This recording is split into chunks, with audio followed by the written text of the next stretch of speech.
Hello students, welcome to education insights.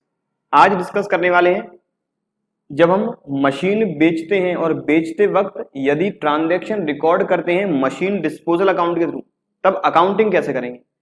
इसके basis पर मैंने लास्ट क्लास में डिस्कशन किया था पूरे थ्योरी पार्ट का कि जर्नल एंट्री कैसे कैसे पास करेंगे, कौन कौन सी बातें याद रखनी है। आज हम केवल और केवल डिस्कस करेंगे प्रैक्टिकल क्वेश्चन अभी मैंने सिंपल लिया है, आगे वाली क्लासेस में कोशिश करूंगा थोड़ा इससे हार्ड क्वेश्चन लेने की। लेकिन आज की क्लास स्टार्ट करने से पहले मेरी सभी स्टूडेंट से अपील रहेगी, अकाउंटिंग पर और भी नॉलेज गेन करने के लिए और वीडियोस देखने के लिए मेरे यूट्यूब चैनल एजुकेशन इनसाइट्स को सब्सक्राइब जरूर करें। देखिए, सबसे पहले मैं अपनी समरी बना लूं। ट्रांजैक्शन कह रहा है कि मिस्टर राम ने मशीन खरीदी है 2 लाख रुपए की। तो पहला ट्रांजैक्शन, मिस्टर राम ने मशीन खरीदी है 2 लाख रुपए की, डेट है 1 अक्टूबर 2020। पहली मशीन ए। यदि 2 या 2 से ज्यादा मशीन क्वेश्चन में गिवन है तो आप हर एक मशीन को स्पेसिफिक नेम प्रोवाइड करा सकते हो, हर एक मशीन का नामांकन कर सकते हो, ताकि जब मशीन बेची जाए तब समझ में तो आए कौन सी मशीन बेची है। पहली मशीन मिस्टर राम ने खरीदी है 2 लाख रुपए की। ही परचेज्ड अनदर मशीन ऑन 1 अप्रैल 2020। 1 अप्रैल 2022 को एक मशीनरी और खरीदी है 1 लाख रुपए की। 1 अक्टूबर 2022 को मशीनरी बेच दी है, which was purchased on 1 October 2020 at a profit of 3000।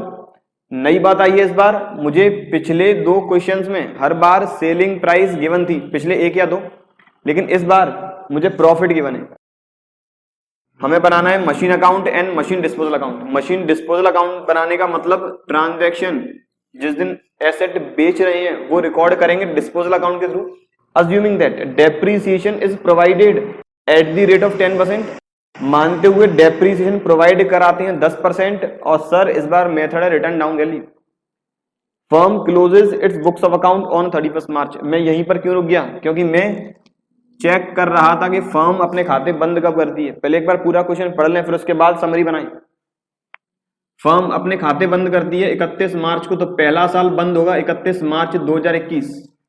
फिर फर्म ने 1 अप्रैल 2022 को मशीन खरीदी है, तो इसका मतलब दूसरा साल भी बंद हो गया 31 मार्च 2022। इसके जस्ट अगले दिन 1 अप्रैल को, जस्ट अगले दिन 1 अप्रैल 2022 को एक नई मशीन खरीद ली है, वो भी 1 लाख रुपए की। नाम दे दिया मैंने मशीन बी। इसी साल 1 अक्टूबर 2022 को, 1 अक्टूबर 2022 को मशीन ए मैंने बेच दी है, प्रॉफिट हुआ है मुझे 3000 का। खाते बंद होते हैं हर साल 31 मार्च को, तो ये वाला साल बंद होगा 31 मार्च 2023 को। मैं अकाउंटिंग करने वाला हूं 31 मार्च 2023 तक की। डेप्रीसिएशन की रेट 10% है, तो पहले साल डेप्रीसिएशन कितना लगेगा। कुछ लोग कह रहे हैं 20,000, बिल्कुल गलत। टाइम पीरियड याद रखें, मैंने कुछ बातें बताई थी क्वेश्चन करने से पहले, किन किन बातों का याद रखें, छोटी छोटी मगर मोटी बातें। तो सबसे पहले याद रखें ट्रांजैक्शन, मशीनरी खरीदी कब, मशीन खरीदी है 1 अक्टूबर को, तो डेप्रीसिएशन हमें 6 महीने का लगाना पड़ेगा। रेट 10% है, तो डेप्रीसिएशन का अमाउंट आ गया 10,000। डेप्रीसिएशन का अमाउंट आ गया 10,000, पहले साल 10,000 रुपए का डेप्रीसिएशन। अब रिटर्न डाउन वैल्यू मेथड, तो अगले साल डेप्रीसिएशन लगाएंगे परचेज प्राइस में से लास्ट ईयर का डेप्रीसिएशन माइनस करके। वैल्यू आ गई 190, 190 का 10% 19,000। अब वैल्यू रह गई है 1,71,000। मैंने 2022-23 में 6 महीने के बाद मशीन बेच दी है, तो इसका मतलब पहले मुझे 6 महीने का डेप्रीसिएशन और लगाना पड़ेगा। 6 महीने का डेप्रीसिएशन 1,71,000 का 10% 17,100, 17,100 का आधा 8,550। तो इसका मतलब मशीनरी की वैल्यू आज तक का डेप्रीसिएशन माइनस करने के बाद कितनी रह गई है, 1,71 माइनस 8,550। 1,71 में से 8,000 माइनस करेंगे तो 1,63,000, 1,63 माइनस 550 1,62,450। तो मशीनरी की वैल्यू आज आ चुकी है 1,62,450। मैंने ये बेची है कितने फायदे पर, 3,000 रुपए के प्रॉफिट पे। तो इसका मतलब सेलिंग प्राइस क्या रहेगी? 1,65,450। साल के आखिर में मुझे एक मशीन ही गिवन है, तो मुझे इस एक मशीन पर डेप्रीसिएशन लगाना पड़ेगा। अमाउंट कितना आएगा? मेथड WDB है। एसेट इस बार खरीदी थी साल के पहले दिन, तो पूरे 10,000 रुपए। अब मैं मशीन अकाउंट बनाता हूं। मशीन अकाउंट मैंने क्वेश्चन सिंपल इसीलिए लिया है, अभी मैं केवल जर्नल एंट्री पर फोकस करूंगा। पहले प्रोसीजर एक बार आपको समझ में आ जाए, फिर अपन सिंपल से कॉम्प्लेक्स क्वेश्चन की तरफ जाएंगे। मैंने एक बनाया मशीन अकाउंट, एक बनाया है machine disposal. Machine disposal account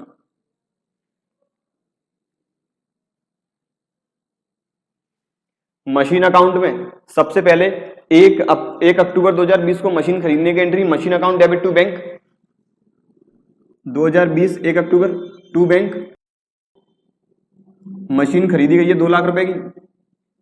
इस बार कोई भी ट्रांजैक्शन नहीं है। साल के आखिर में लगाएंगे डेप्रीसिएशन। डेप्रीसिएशन के बारे में साइलेंट है कि डेप्रीसिएशन हम कैसे चार्ज करते हैं। मानेंगे डेप्रीसिएशन चार्ज कर रहे हैं डायरेक्ट मशीन अकाउंट में। डेप्रीसिएशन लगाने की एंट्री साल के आखिरी दिन, depreciation account debit to machine, तो बाई डेप्रीसिएशन कितना लगाएंगे? 10,000। अगली एंट्री डेप्रीसिएशन कहां चार्ज करेंगे? चार्ज करेंगे P&L में, profit and loss account debit to depreciation या फिर statement of P&L account debit to depreciation. इस साल account close by balance carried down 1,90,000। Asset disposal में क्या करें? एसेट डिस्पोजल अकाउंट तब तक काम में नहीं आएगा जब तक मशीन बेचेंगे नहीं। जिस दिन मशीन बेचेंगे उसी दिन एसेट डिस्पोजल अकाउंट ओपन होगा, उसी दिन होगा क्लोज। वापस ओपन करें asset account, machine account, to balance brought down, balance 1,90,000, depreciation charge करें। इस साल कोई भी ट्रांजैक्शन नहीं है, तो 31 मार्च में बाई डेप्रीसिएशन वापस 19,000 और रिमेनिंग बैलेंस सेम डे को बाई बैलेंस कैरिड डाउन। इस बार मैंने एंट्री इसीलिए पास नहीं की है क्योंकि सेम एंट्री होंगी इस बार भी। अब 2022 1 अप्रैल को वापस मैंने अकाउंट ओपन कर लिए। Opening balance to balance brought down 1,71,000।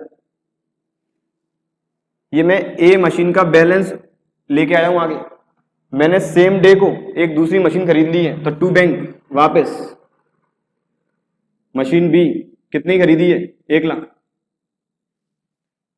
पहले मुझे 1 अक्टूबर तक का, जिस दिन मशीन बेच रहा हूं उस साल का डेप्रीसिएशन और चार्ज करूं।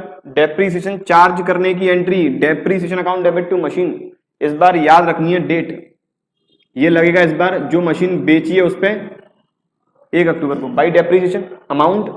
अमाउंट मेरा है 8,550। अब आएगा एसेट डिस्पोजल अकाउंट का यूज। एसेट डिस्पोजल अकाउंट कहता है जिस दिन हम एसेट बेच रहे हैं, यदि डेप्रीसिएशन चार्ज करते हैं उस पर्टिकुलर एसेट अकाउंट में, तो उस एसेट की जो भी क्लोजिंग WDB है या फिर उस एसेट को जिस रेट पर खरीदा था उस दिन से लेकर आज तक का डेप्रीसिएशन, डेट ऑफ सेल तक का डेप्रीसिएशन माइनस करेंगे उसकी कॉस्ट में से। तो डेप्रीसिएशन मैंने पूरा कैलकुलेट कर लिया था। डेप्रीसिएशन माइनस करने के बाद वैल्यू आ रही है 1,62,450। तो ये ट्रांसफर करेंगे एसेट डिस्पोजल अकाउंट में। Journal entry asset disposal account debit to asset, मतलब machine disposal account debit to machine. तो मशीन डिस्पोजल में बाई मशीन अकाउंट में बाई मशीन डिस्पोजल, अमाउंट 1,62,450। तो मशीन डिस्पोजल अकाउंट में टू साइड में to machine 1,62,450। अब machine जिस rate पर बेच रहे हैं bank account debit to machine disposal, profit हुआ है तो क्रेडिट करेंगे to gain on sale of asset same date को। Entry bank account debit to machine disposal और to gain on sale of asset. Ledger posting के rule कहते हैं credit side में आना चाहिए केवल बैंक, और वो भी किस वैल्यू से? जो मशीन के सामने अमाउंट लिखा है, मशीन डिस्पोजल अकाउंट के सामने जो अमाउंट लिखा है। लेकिन यहां पर हमें फेयर प्रेजेंटेशन देनी होती है।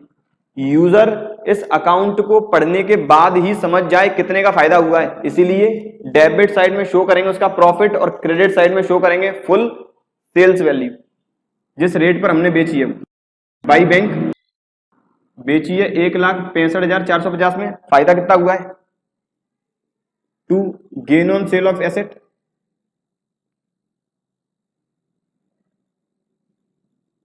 ₹3,000 का।